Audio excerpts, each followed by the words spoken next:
yung fare natin, sana, hinihiling ko rin po Ma'am Nerissa na sana kung eto ay magtutuloy-tuloy yung ating, service contracting, na sana Mm. po, sana lahat po ay maka-avail po nito nationwide. Okey po ano. Pero sa unang tingin, Ma'am Liberty, sino po ba yung mga pinakapangunahin po na magbe-benefit sa discount po na 'yan?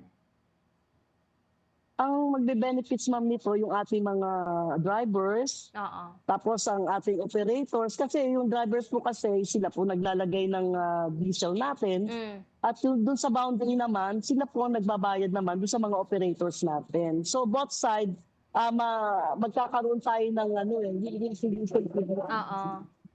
ng isa. At eto naman po, doon naman sa ating mananakay, masiservisyohan po namin sila ng maayos. Kapag ito Mm. ay nagtuloy-tuloy naman po, at hiling ko po sa ating gobyerno, sa ating Presidente Marcos, sa DOTR, at ganoon din po sa LTFRB, sana po lahat po mabigyan po.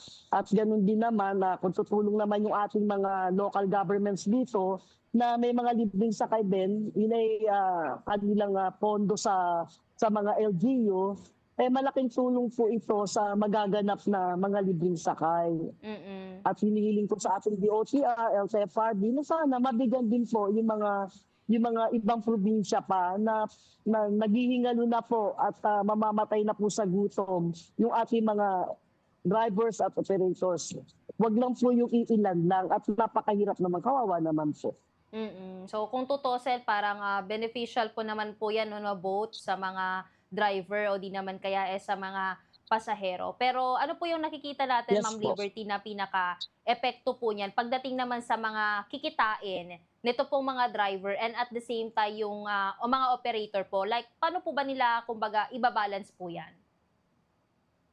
Kung halimbawa 3,500 yan, kasi sa local government may 3,000, may 3,500. Yung iba diyan mapupunta sa diesel natin, tapos sa boundary naman, ibibigay naman. Kaya magbe-benefits po dito yung mga operators natin, at gano'n din naman yung ating mga drivers.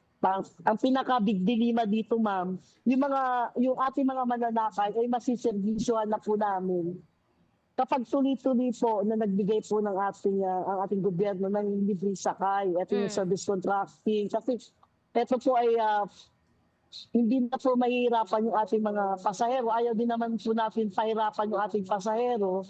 Sana po ang hiling ko lang po dito, lahat po magkaroon Mm. Pero saan po ba nationwide. applicable ito, Ma'am Liberty? Saang mga lugar po ba? Ang pinaka-applicable po nito Ma'am Nerissa, yung dun sa mga long run po, na yun muna ang uunahin nila, na mga malalayong, vice versa na tatakbuhin na, at mas maraming, mga sasakay, mga commuters natin na doon papunta doon sa area na yun at pauwi.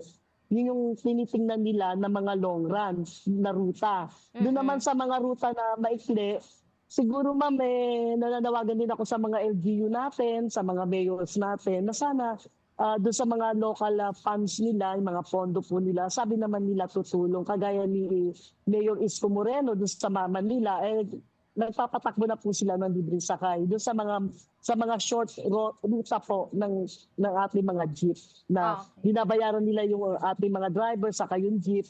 Ito ay win-win solution para sa lahat.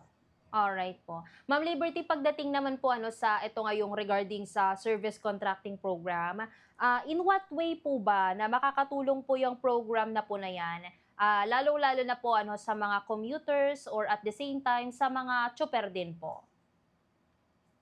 Eto Ma'am, talagang kung iisipin po natin, malaking tulong po 'to dahil, araw-araw po magkakaroon na po ng kita yung ating mga drivers, yung mga operators naman tatanggap na po sila ng, boundary, at yung Mm. matitira po dito dun sa matitira na pera para naman po dun sa pambili ng mga diesel natin. Ibig Hmm. sabihin Ma'am, nakakapagserbisyo kami ng tuloy-tuloy po sa ating mga mananakay nationwide, kung magne-nationwide po ito.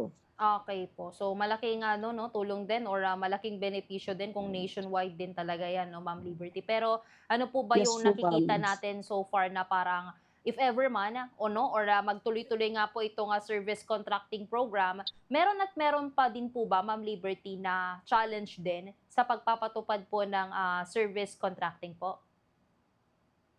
Ang challenge lang naman dito, ma'am, win-win solution to na pangsamantala may pantawid na gutom tayo sa ating mga operators at drivers. Kung hindi tayo tutulungan at ng gobyerno, talagang mamamatay na po ang hanay ng transport sector. At hinihiling ko, ma'am, dito, Ma'am Nerissa, sa ating gobyerno, sa ating LTFRB, DOTR, na sana abonohan po nila, i-advance na lang po nila muna yung ating mga diesel, pambayad ng diesel. And then mag-pay out sila every 3 days or para naman may pambili ng pagkain yung ating mga drivers at operators, ma'am. Oo. So mako-consider ba natin 'yan, ma'am, na na sustainable yung program na po na 'yan for the long run po? Sa akin, sa ACTO po, I hope so na sana po magtuloy-tuloy ito hanggat crisis pa po tayo. Malaking tulong po talaga. At naniniwala po ako sa ating presidente, sa ating DOTR, sa ating Chairman Vigor Mendoza, na kung ito ay magtutuloy-tuloy po, ma'am, malaking tulong po sa hanay ng transport sector, sa hanay ng commuters, at ito ay magkakaroon po tayo ng win-win solution. Hopefully na ayusin, gawing maayos at yung mga hindi pa nabibigyan ay mabigyan po sana nationwide.